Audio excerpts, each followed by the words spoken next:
ایرانی عوام کے خلاف اسرائیل نے بلا جواز جنگ مسلط کی. اسرائیلی جارحیت امن اور قانون کی حکمرانی کی خلاف ورزی ہے. ایرانی وزیر خارجہ عباس اراغچی نے جنیوا میں اقوام متحدہ کی ہیومن رائٹس کونسل سے خطاب کرتے ہوئے کہا کہ اسرائیل کی جارحیت جنیوا کنونشن کی خلاف ورزی ہے. ایران میں جوہری تنصیبات پر اسرائیل کے حملے سنگین جنگی جرائم ہیں. پوری طاقت کے ساتھ علاقائی سالمیت اور خود مختاری کا دفاع کرنے کے لیے پرعزم ہے. اسرائیلی جارحیت کا غیر مشروط خاتمہ تنازعے کا واحد حل ہے. ایران کے صدر مسعود پزشکیان نے ایکس پر اپنے پیغام میں کہا کہ ہم ہمیشہ سے امن اور سکون کے خواہاں رہے ہیں، لیکن موجودہ حالات میں دشمن کی جارحیت کا غیر مشروط خاتمہ اور صہیونی دہشت گردوں کی مہم جوئی کے خاتمے کی یقینی ضمانت اس مسلط کردہ جنگ کو ختم کرنے کا واحد راستہ ہے. انہوں نے خبردار کیا ہے کہ اگر اسرائیلی جارحیت بند نہ کی گئی تو ایران اس سے بھی زیادہ سخت رد عمل دے گا، جس سے حملہ آور کو اپنے اقدام پر پچھتانا پڑے گا. بجٹ پر تحفظات دور کرنے کے لیے کمیٹی قائم. وزیر اعظم شہباز شریف نے بجٹ ترمیم پر تحفظات دور کرنے کے لیے اعلیٰ اختیاراتی کمیٹی قائم کر دی ہے. ایف بی آر کے مطابق وزیر خزانہ محمد اورنگزیب کی سربراہی میں کمیٹی ترمیم کا سرنو جائزہ لے کر سفارشات وزیر اعظم کو پیش کرے گی. مجوزہ ترمیم گرفتاری کے اختیارات کو محدود اور شفاف بناتی ہے. گرفتاری صرف کمشنر ان لینڈ ریونیو کی منظوری کے بعد ممکن ہوگی.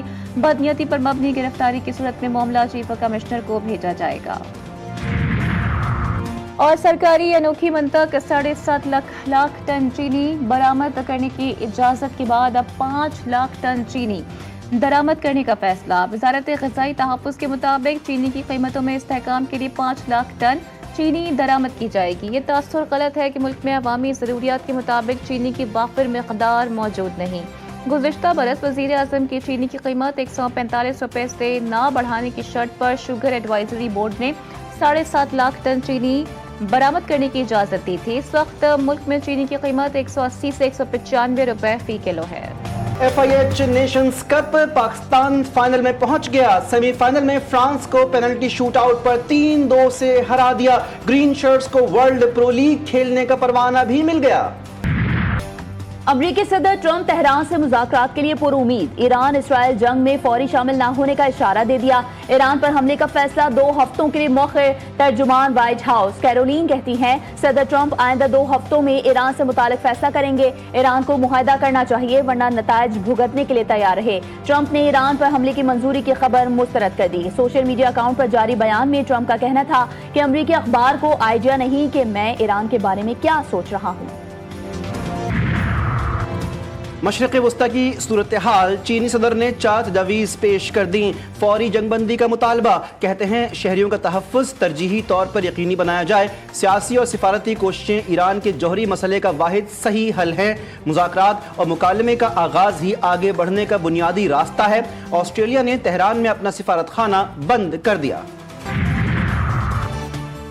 ایران نے اسرائیل کی سنگین سازش کو ناکام بنا دیا. ایرانی وزیر خارجہ عباس اراغچی کے قتل کا منصوبہ بر وقت بے نقاب. انٹیلیجنس نے جنیوا مذاکرات سے قبل کی جانے والی اس قاتلانہ کوشش کو ناکام بنایا. ایرانی حکام کے مطابق اسرائیل نے یہ کوشش اراغچی کے سفارتی مشن کو سبوتاژ کرنے کے لیے کی. وہ یورپی ٹرائیکا کے ساتھ اہم مذاکرات میں شرکت کرنے جا رہے تھے. ایرانی وزارت خارجہ کے مشیر نے اراغچی کو ایک سپاہی قرار دیتے ہوئے شہید جنرل قاسم سلیمانی سے تشبیہ دے دی. علی شامخانی خیریت سے ہیں. اسرائیلی دعویٰ جھوٹا نکلا. ایرانی سپریم لیڈر کے سینئر مشیر اور ایران کے چیف جوہری مذاکرات کار ایڈمرل ریٹائرڈ علی شامخانی کی تازہ تصویر اور پیغام منظر عام پر. بیان میں کہا زندہ ہوں اور شہادت کے لیے تیار ہوں. فتح کا روشن دن قریب ہے. ایرانی پاسداران انقلاب کے انٹیلیجنس چیف کی شہادت کے بعد نئی تقرری. شہید سربراہ جنرل محمد کاظمی کے بعد جنرل مجید خادمی انٹیلیجنس چیف مقرر. جنرل خادمی وزارت دفاع میں انٹیلیجنس پروٹیکشن آرگنائزیشن کے سربراہ رہ چکے ہیں. ایران کے عوام کا اپنی حکومت سے مکمل اظہار یکجہتی. ملک بھر میں ریلیاں.